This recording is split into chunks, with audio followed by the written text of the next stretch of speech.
Hinamak na manugang. Kabanata 125.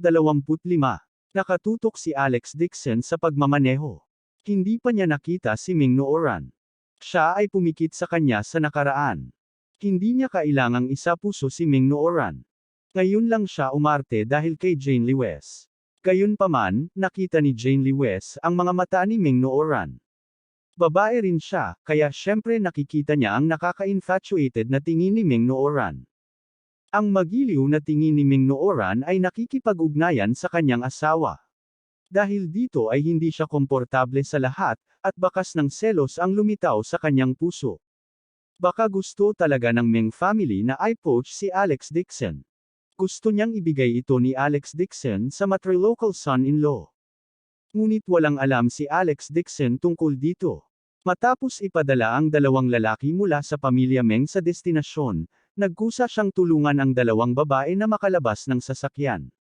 Nang makababa si Ming Nooran sa sasakyan, hinawakan niya ang malaking kamay ni Alex Dixon at hindi niya maiwasang makaramdam ng gulat.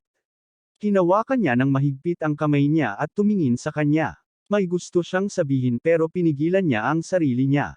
Umupo si Jane Lewes sa kotse at nakita ang ekspresyon ni Ming Nooran sa kanyang mga mata. Siya ay naging napakalamig. Napahawak si Ming Nooran ng sobrang tagal at naramdaman din ni Alex Dixon na may mali. Binawi niya ang kanyang kamay ng walang bakas at sinabing, "Pumasok muna kayo sa hotel. Kung mayroon kayong kailangan, maaari niyo akong tawagan." Siya ay magalang lamang, ngunit ang mga mata ni Ming Nooran ay kumislap na may bakas ng kagalakan. Mahina niyang sinabi, "Alam ko." Noong nakaraan, si Ming Nooran ay palaging malamig sa kanya, ngunit ngayon ang kanyang masunuri na ugali ay nagulat kay Alex Dixon. Hindi na siya nag-isip pa at tumalikod na para sumakay sa sasakyan. Malamig ang mukha ni Jane Lewes at hindi siya nagsasalita habang nasa daan. Pag-uwi nila, pumasok si Jane Lewes sa kwarto para magpahinga. Si Alex Dixon ay hinayla ni Albert Lewes at tinanong, "Dad, did you donate your chessboard?" Oo. Nakangiting sabi ni Albert Lewes, maraming maimpluwensyang tao sa lungsod ang dumating ngayon. Ilang mga tao mula sa antigong mundo ng Jinling City ang naruroon. Kahit na personal na ibinigay sa akin ni Mayor ang parangal. Sa loob ng ilang araw, maghahanda sila ng maliit na parangal para sa akin. Hindi inaasahan ni Alex Dixon na ang bagay na ito ay maaalarma ang kabisera ng lungsod. Tuwang-tuwang ikinukwento ni Albert Lewes ang nangyari ngayon. Marami ring big shot sa antique industry na gustong makipagkaibigan sa kanya. Albert Lewes. Siya ay lumapit mula sa isang hindi kilalang tao patungo sa isang malaking shot sa antique na industriya sa Jinling City. Ito ay isang bagay na hindi niya kailanman pinanghahawakang isipin. Tuwang-tuwa siya. Gayunpaman, alam din niya na ang lahat ng ito ay dahil kay Alex Dixon. Masayang sabi ni Albert Lewes, "Anak, sinabi rin ni Mayor na gusto kang makita. Gusto niyang magpasalamat sa pag-donate ng Buddha Bone Sarira." Natigilan si Alex Dixon ng ilang segundo nang marinig niyang tinawag siya nito. Nang bumalik siya sa katinoan ay hindi niya napigil ang tumawa ng mapait sa kanyang puso. Hindi nagtagal, masama ang tingin sa kanya ni Albert Lewes. Gayunpaman, mataktikang tinanggihan ni Alex Dixon ang pakikipagpulong sa kanya ng alkalde. Kailangan niyang maging low profile ngayon, at ayaw niyang maging sikat. Nadama ni Albert Lewes na ito ay isang awa. Pakiramdam niya ay pagkakataon na ito para makagawa ng pangalan, ngunit hindi niya ipinilit. Tumingin siya sa paligid at misteryosong lumapit. "Anak, yung kidney replenishing wine na hiniling ko kay Jane last time, effective ba?" "Anong alak?" Natarante si Alex Dixon. Bigla niyang naalala. Noong nakaraang pagkakataon, kumuha si Jane Lewes ng isang bote ng alak ng gamot. Sinabi niya na hiniling sa kanya ni Albert Lewes na inumin ito upang mapangalagaan ang kanyang mga bato at palakasin ang kanyang yang. Ang layunin niya ay magkaroon ng anak ang dalawa sa lalong madaling panahon. Naisip ni Albert Lewes na ito ay walang silbi at mabilis na sinabi, "Ayos lang. Narinig ko na ang makajos na doktor mula sa Haicheng, Shouchangqi, ay pupunta sa Jinling. Sa loob ng 2 araw, makikita ninyo ni Jane, kung mahahanap mo siya at makita kung kailan kaya kayo magkaroon ng anak."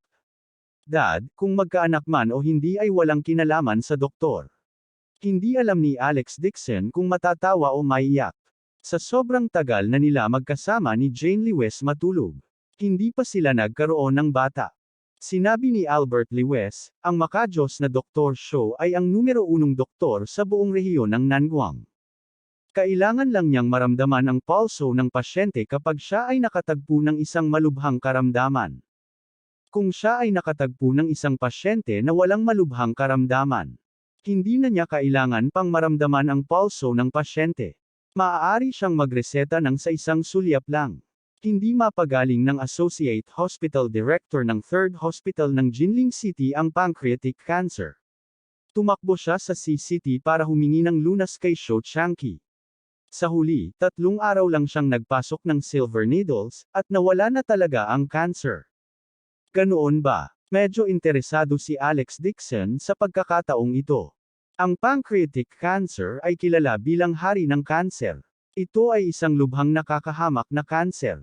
Ang mga pasyente ay hindi lamang dumaranas ng matinding pananakit, ngunit kahit na sila ay inoperahan, ang kanilang survival rate ay napakababa. Kahit na ang chemotherapy ay walang magawa sa mga selula ng kanser. Gayunpaman, nagawang pagalingin ni Shou Changqi ang pancreatic cancer sa pamamagitan lamang ng isang pilak na karayom. Kaya masasabi na kaya niya talaga. Sabi ni Albert Lewis, kung may pagkakataon ka, tingnan mo si Godly Dr. Shou. Kahit magreseta siya ng Race Eta para madagdagan mo ito, maganda rin. Dad, I'll try my best. Pero sikat na sikat si Godly Dr. Shou, I'm afraid it's not good to see him, half-hearted na sabi ni Alex Dixon. Natakot siya na baka hikayatin sila ni Albert Lewis na magkaanak, kaya mabilis siyang nakahanap ng dahilan at bumalik sa kwarto. Nang pumasok si Alex Dixon sa kwarto, nakita niyang nakatulog na si Jane Lewis. Nakahiga ito sa kama at nakaharap sa kanya ang likod. Naligo lang siya at nakasuot ng light purple na silk nightgown. Mukha itong napaka-tempting.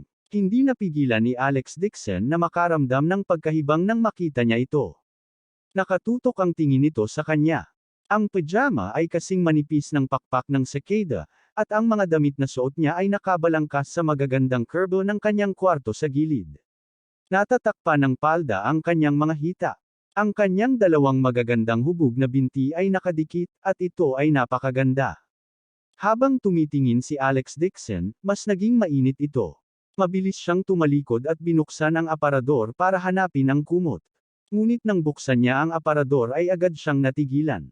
Walang laman ang aparador. Nawala na talaga ang kutson na karaniwan niyang tinutulugan sa sahig. Nasaan ang kumot ko? Lumingon si Alex Dixon at nagtanong. Hindi man lang lumingon si Jane Lewis at malamig na sinabi, tinanggal ko lang ito at hinugasan. Hindi nakaimik si Alex Dixon. Pagbalik niya sa kwarto ay pumasok siya sa kwarto. Matapos ang mahabang panahon ay abala siya, talagang hinugasan niya ang kanyang higaan. Wala man lang siyang tulugan. Napabuntong hininga si Alex Dixon sa kanyang puso at sinabing, sa sofa ako matutulog. Nang matapos siyang magsalita, lumingon si Jane Lewis at mabilis na sinabing, nanonood si tatay ng mga laban ng football sa sala nitong mga nakaraang araw hanggang hating gabi. Natutulog siya sa sofa sa gabi, huwag mong sabihin gusto mong itulak ang tatay ko sa sahig para matulog. Natigilan si Alex Dixon ng ilang segundo at sinabing may mapait na ngiti, sige sa sahig ako matutulog. Sa sandaling iyon, malamig na sinabi ni Jane Lewis, napakatigas ng sahig. Hindi mo ba iniisip na napakasakit magkaroon ng mga buto? Hindi ito pinansin ni Alex Dixon, dahil dati ay nililinaw niya ang panloob na katawan. Ang kanyang mga buto at kalamnan ay ilang beses na mas malakas kaysa sa mga ordinaryong tao. Kahit na matulog siya sa sahig ng isang gabi, hindi masakit ang likod niya. It's fine. Magagawa ko ang isang gabi. Kung gayon, paano kung nakatulog ka sa gabi at gumawa ng ilang ingay sa sahig, na nakakaapekto sa aking pagtulog? Sige, uupo lang ako sa may pader at sandal sa pader para matulog, okay? No way. Kung nakatulog ka at tumama ang ulo mo, hindi lang maiistorbo ang tulog ko, hindi ko din maipaliwanag kay Dad ito. Masasabi ni Alex Dixon na naghahanap siya ng gulo. Tumangala siya kay Jane Lewis at sobrang nalilito. Nakita niyang may galit sa magandang mukha nito at nanlamig ang mga mata nito, parang may utang sa kanya. Walang pagpipilian si Alex Dixon. Sabi niya, pagkatapos ay tatayo ako. Tatayo ako sa buong gabi. Galit na galit si Jane Lee West kaya natawa siya at napamura, Alex Dixon, karapat-dapat ka talagang matulog sa sahig habang buhay. Kabanata 126. Pagkatapos sabihin niyon, nakatulog si Jane Lee West at binigyan si Alex Dixon ng isang kaakit-akit na tanawin sa likod. Nang makita ang kanyang ekspresyon, si Alex Dixon ay natigilan at biglang bumalik sa kanyang katinoan. He smiled coyly and said, "Then pwede ba akong matulog sa kama?" Hindi siya pinansin ni Jane Lee West, ngunit sa sobrang ayaw ay gumawa ng paraan para sa kanya. Sa pagkakataong ito, sa wakas ay naunawaan na ni Alex Dixon. Ngayon lang niya naramdaman na kakaiba ang kinikilos ni Jane Lee West. Nanatili ang maliit na ekspresyon sa mukha niya sa loob ng sasakyan, at nang makauwi na siya, sinara niyang muli ang pinto.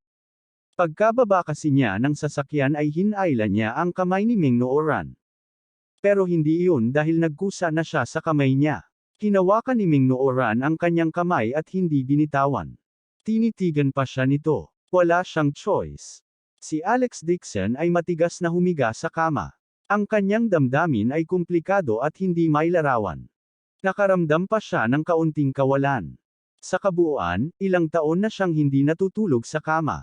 Ngayon, nakahiga na siya sa malambot na kama at hindi sanay. Ang unan ay nagbuga ng alon ng halimuyak ng jasmine. Ang halimuyak na ito ay napakapamilyar kay Alex Dixon. Ito ang bango ni Jane Lee West. Hindi man nakabukas ang mga ilaw sa silid, hindi maiwasan ni Alex Dixon ang pag-init ng kanyang katawan nang maisip niya si Jane Lee West na nakahiga sa tabi niya na nakapijama. Tiniis niya ito at naikuyom ang mga kamao sa dilim. Sinabi niya sa kanyang sarili sa kanyang puso, Alex Dixon, huwag masyadong seryosohin ang pagtulog sa kama.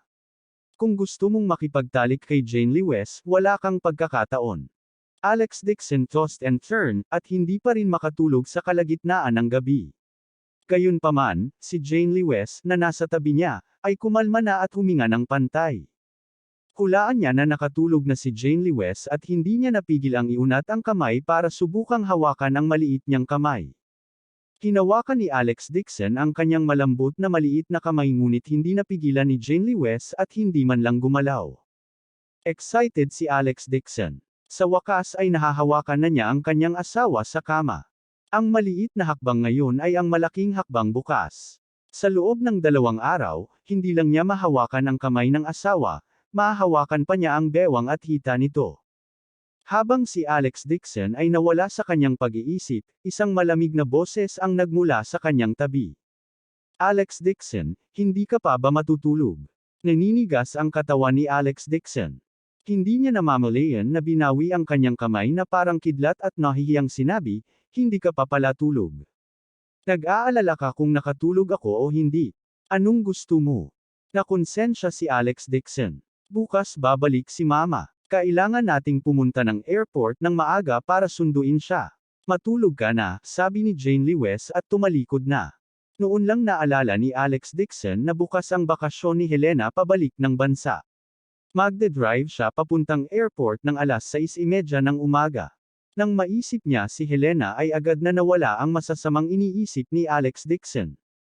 Naputol na ang relasyon ng kanilang pamilya sa pamilya ni Lee West. Sa pagbabalik ni Helena, tiyak na magdudulot siya ng malaking kaguluhan. Pinilit ni Alex Dixon ang kanyang sarili na ipikit ang kanyang mga mata at lihim na ipinalibot ang mga likha ng enerhiya sa kanyang katawan. Hindi nagtagal, nakatulog siya.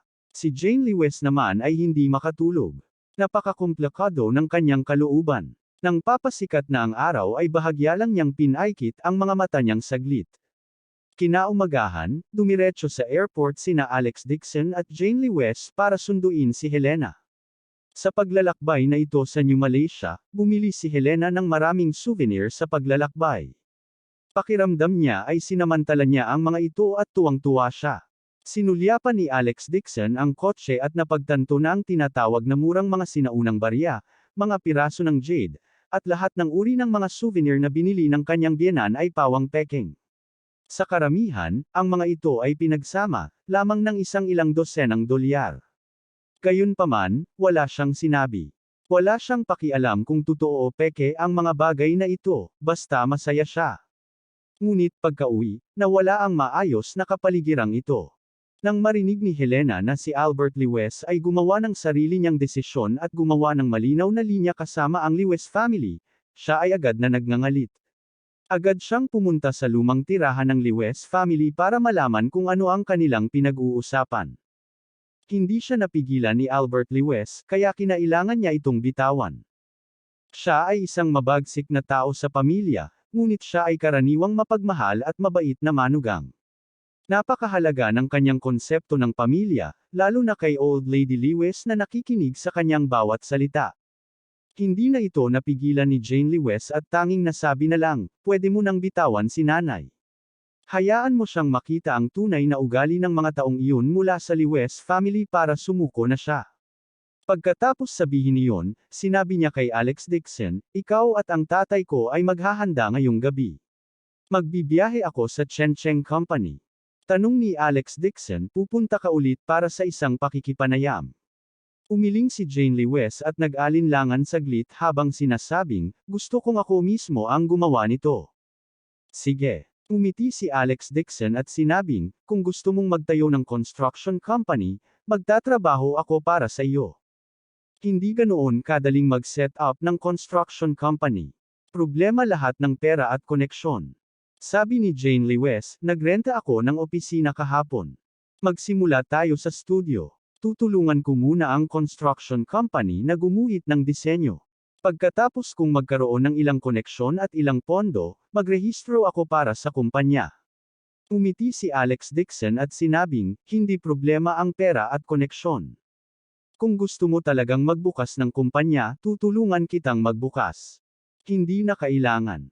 Tumanggi si Jane Lewes nang hindi nag-iisip, susubukan ko mismo. At saan ka kukuha ng mga connection? Napakahirap magsimula ng isang kumpanya. Sinabi ni Alex Dixon, mayroon akong pera upang magsimula ng isang kumpanya. Mayroon din akong mga koneksyon na gusto mo. Sa kasalukuyan, ang One How Company ay namuhunan sa halos 70% ng mga negosyo sa Jinling City. Ito ay magiging isang piraso ng cake para sa kanya upang makakuha ng ilang mga blueprint mula sa industriya ng konstruksyon. Inakala ni Jane Lewes na nagbibiro siya at malungkot na ikinaway ang kanyang kamay, walang alam tungkol sa industriya ng konstruksyon. Ako mismo ang pupunta at maghahanap ng mga pamumuhunan. Hindi mo kailangang mag-alala tungkol dito. Upang magparehistro ng construction company, kailangan itong hindi bababa sa 10 milyong pondo sa pagsisimula, at ito rin ay isang likidong pondo. Si Alex Dixon ay walang pera. Kahit na may pera siya, imposibleng magkaroon siya ng koneksyon sa mundo ng konstruksyon.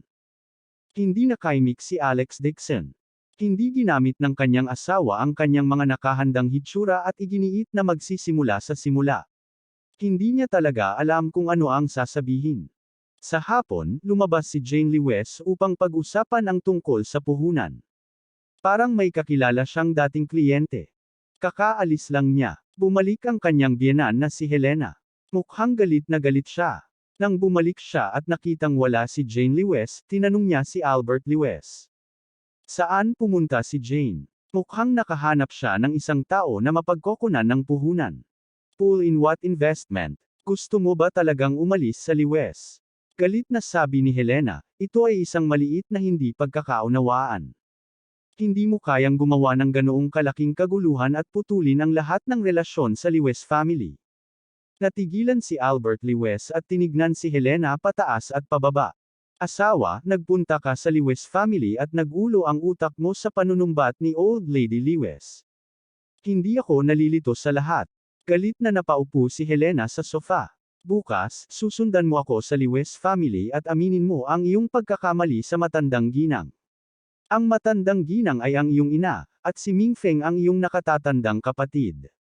Ang relasyon sa dugo ay hindi kailanman masisira. Naging pangit ang ekspresyon ni Albert Lewes, at galit na sinabi niya, gusto nilang ibenta ang bahay ko, at gusto rin nilang pagnakawan ang villa ni Alex. Mula sa simula hanggang sa huli, hindi nila ako inisip na pamilyang Lewes. Kung gusto mo, ikaw ang humingi ng tawad, pumunta ka at humingi ng tawad. Hindi na ako babalik sa pamilyang Liwes. Kabanata 127. The always honest Albert Liwes this time, matigas ang ugali niya. Galit na galit si Helena kaya napalingon siya at sinabi kay Alex Dixon. Alex, matigas ang ulo ng tatay mo.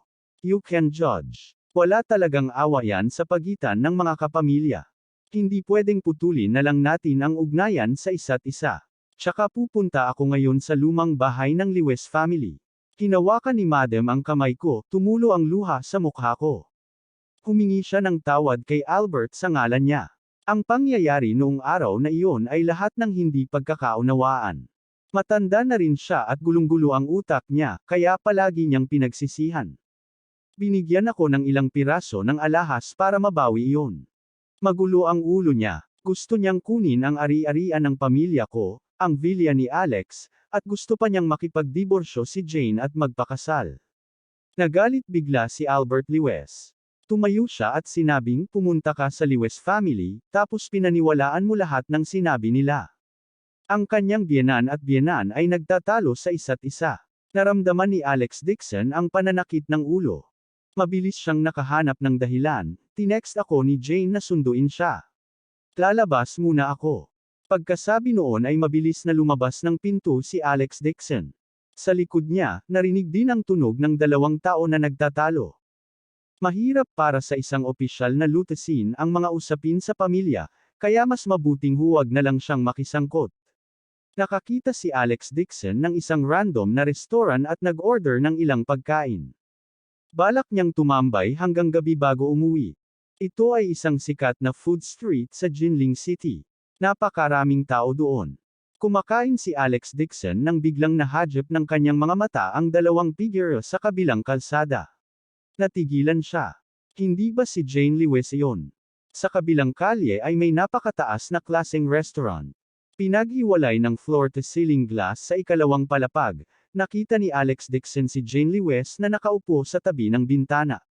Sa tapat niya ay nakaupo ang isang nasa katanghaliang gulang na lalaki na nakasut at isang pares ng salamin na may gilid na ginto. Hawak ni Jane Liwes ang mga dokumento at patuloy na nakikipag-usap sa lalaki.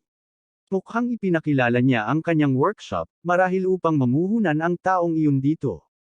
Ngunit ang puso ng nasa katanghaliang gulang na lalaki ay hindi matamlay. Diretso ang tingin nito sa leeg, kwelyo, at dibdib nito.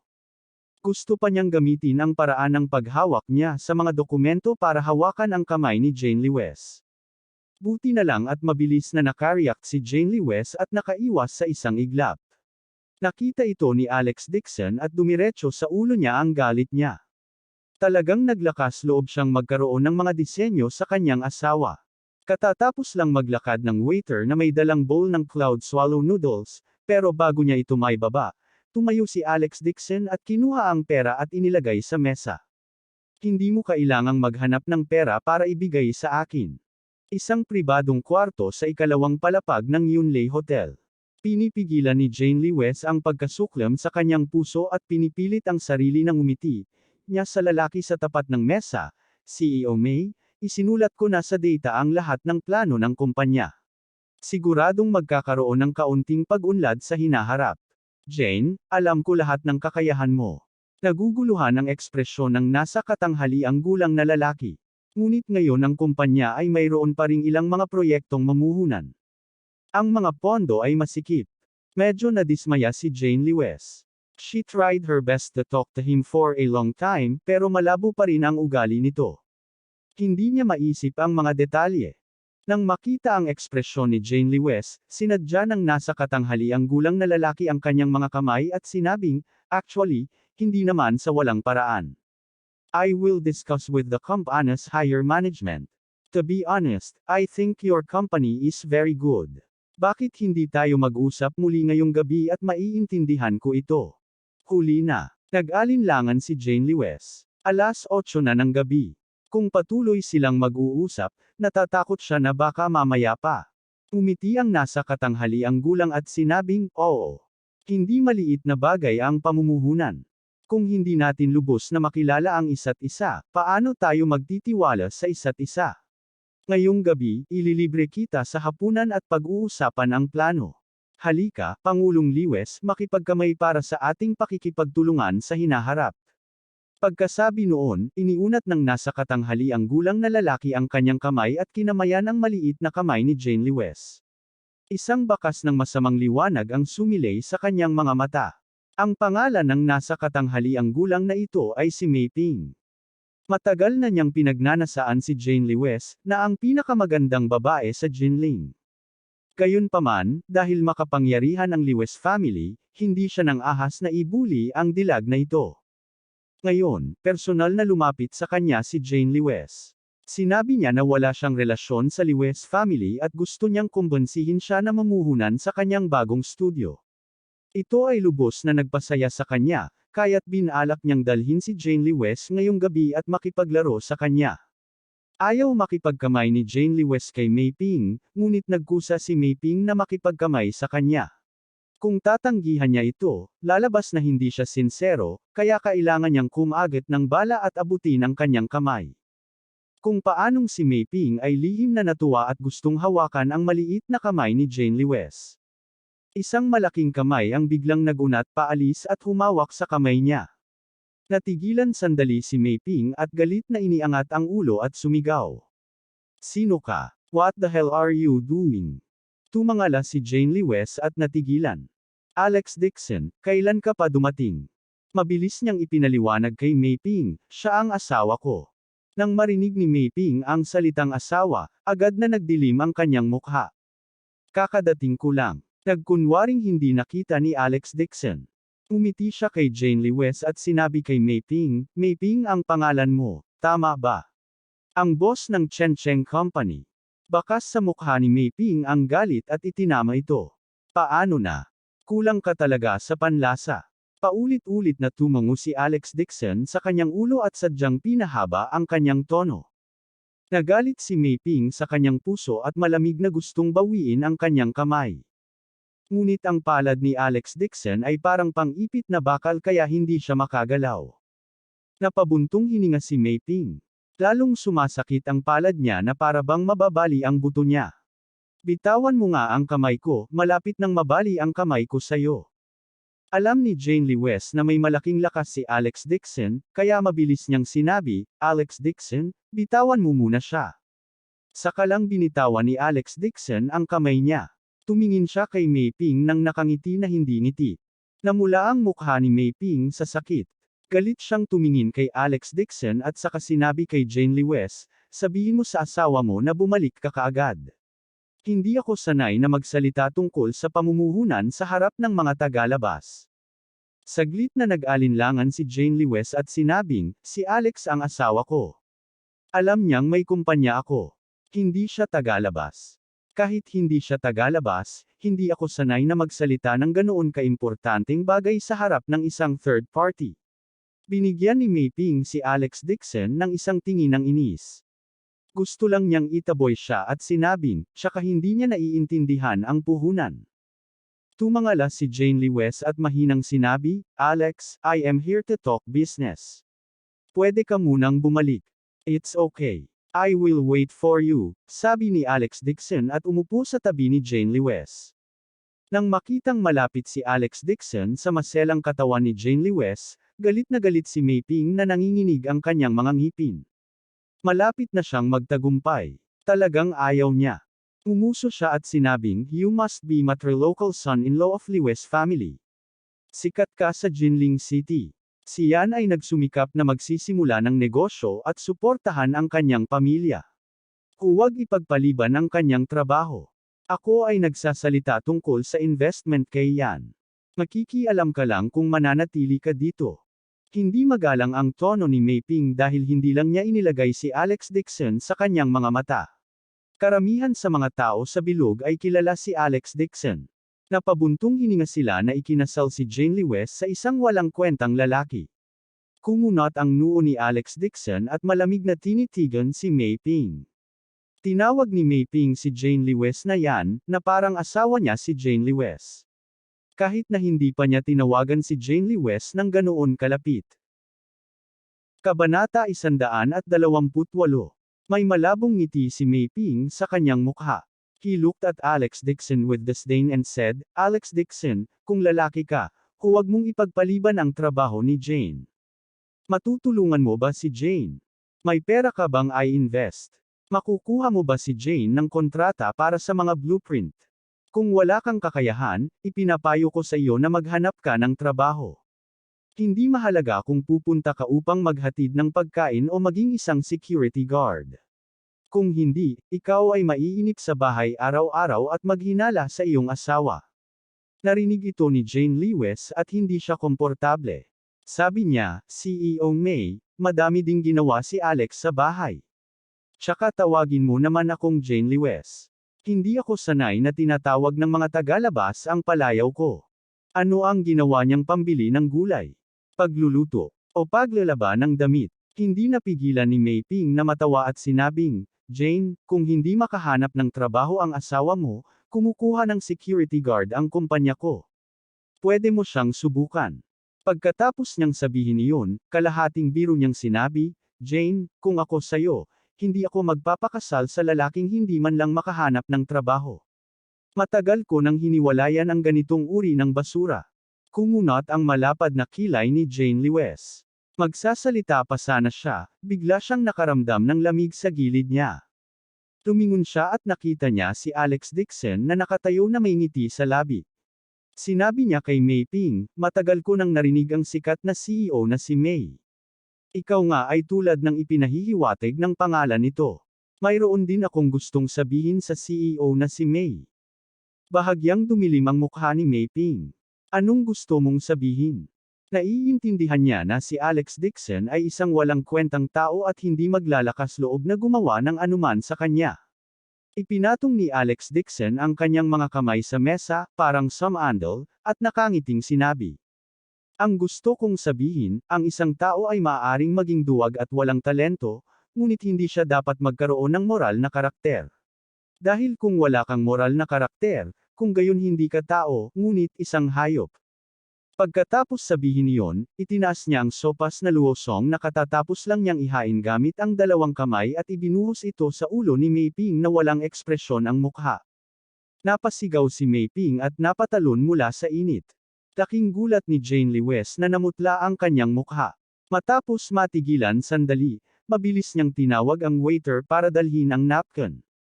Ang kumukulong mainit na sabaw ay umuusok na mainit na nagpapula sa mukha ni Mei Ping. Dumaloy ang makapal na sabaw sa kanyang leeg at sa kanyang damit. Nanlalagkit ang buong katawan niya. Siya ay nasa napakalungkot na kalagayan. May nakasabit pang ang dahon ng gulay sa salamin niya. Inilabas ni Mei Ping ang kanyang mga ngipin at patuloy na sumisigaw. Sumugod ang manager kasama ang ilang waiter. Nang makita niya ang sitwasyon, nabigla rin siya. Nagmamadali niyang inutusan ang waiter na tumulong sa pagharap dito. Inalis ni Mei Ping ang kanyang salamin at sumigaw kay Alex Dixon, You are courting death. Nang matapos siyang magsalita ay nanlilisik ang mga mata niya. Tinuro niya si Alex Dixon at agad na kinuha ang phone niya para tumawag. Wei, tumawag ka ng ilang tao sa Fragrance World Hotel. Tawagan mo pa. May isang kawawang hindi alam ang pagkatao niya. Kailangan ko siyang turuan ng leksyon. Nang marinig ni Mei Ping ang tawag ng mga tao, mabilis na humingi ng tawad si Jane Lewis kay Mei Ping, CEO Mei, sorry, naging emosyonal ang asawa ko ngayon. Don't tell me that. Binuhusan niya ako ng sopas. Kailangan niyang linisin ito ngayon. Galit na galit si Mei Ping. Nakita ni Jane Lewis na nagalit si Mei Ping. Mabilis siyang tumalikod at sinabi kay Alex Dixon, lumabas ka muna. Ipapaliwanag ko kay CEO Mei. Hindi mo na siya kailangang pansinin, sumunod ka sa akin. Sabi ni Alex Dixon at inabot niya si Jane Lewis. Sumimangot si Jane Lewis at nagpupumiglas na makawala sa kanya. Galit niyang sinabi, si Mei ang boss ng Chencheng Company, ang impluensya niya sa construction world ng Jinling City.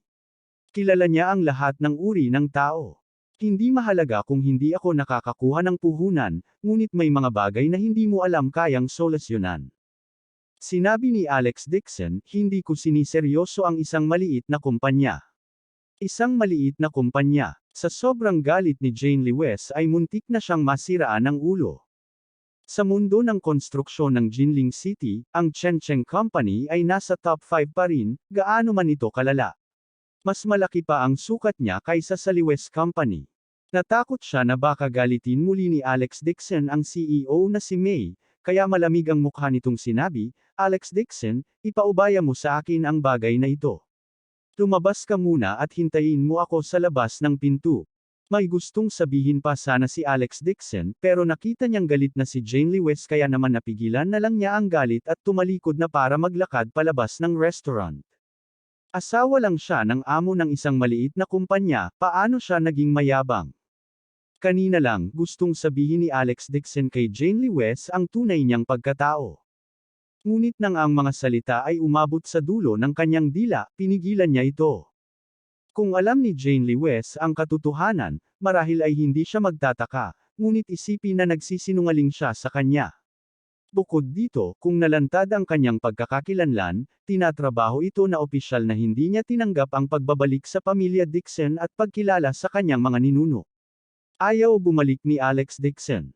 Naglalakad papunta sa entrance ng restaurant, inangat ni Alex Dixon ang kanyang ulo at tumingin sa itaas. Pagkatapos, kinuha niya ang kanyang telepono at tinawagan si Sung Yulu. Imbestigahan ang background ng Chencheng Company, pati na rin kung sinong mga kliyente ang kanilang nakatrabaho at kung anong mga proyekto ang mayroon sila. Nanggaling sa telepono ang magalang na boses ni Sung Yulu.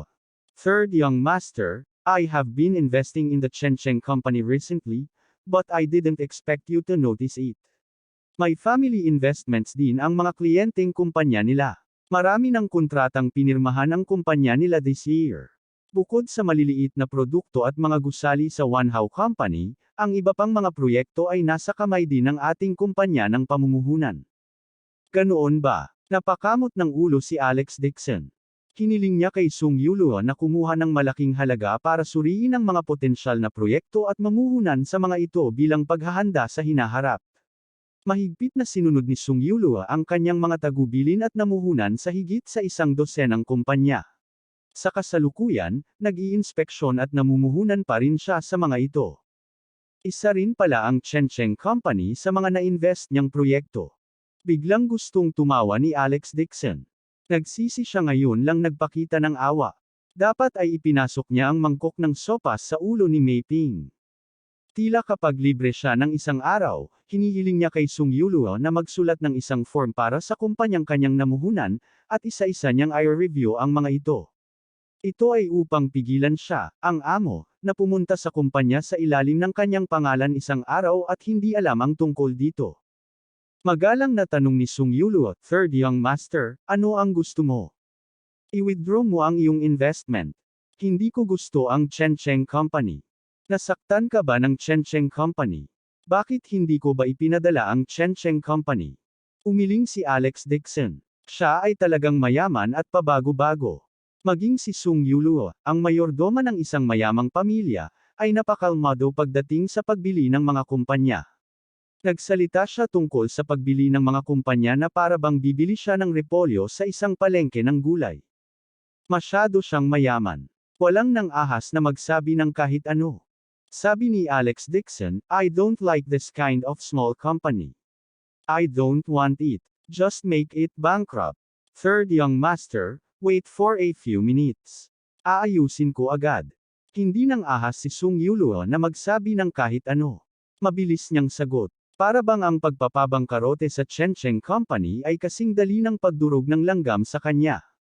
Tinapos ni Alex Dixon ang kanyang mga tagubilin at ibinaba ang telepono. Inangat niya ang ulo niya at tumingin sa itaas. Humihingi pa rin ng tawad si Jane Lewis kay Mei Ping. May pagmamalaki sa mukha ni Mei Ping. Parang may binulong siya. Malamang pinapagalitan siya nito.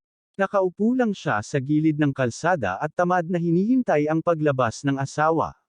Sa ilalim ng kalangitan sa gabi, pangkaraniwan lang ang mga damit ni Alex Dixon, dinadanan lang siya at walang tumitingin sa kanya. Gayunpaman, sa itaas, ang sikat na CEO May ng Jinling City at ang pinuno ng 5 gusali sa lungsod, ang Chencheng Company, ay inayos ni Alex Dixon sa isang simpleng pangungusap. Sinadya talaga ang pera. Abangan ang susunod na kabanata.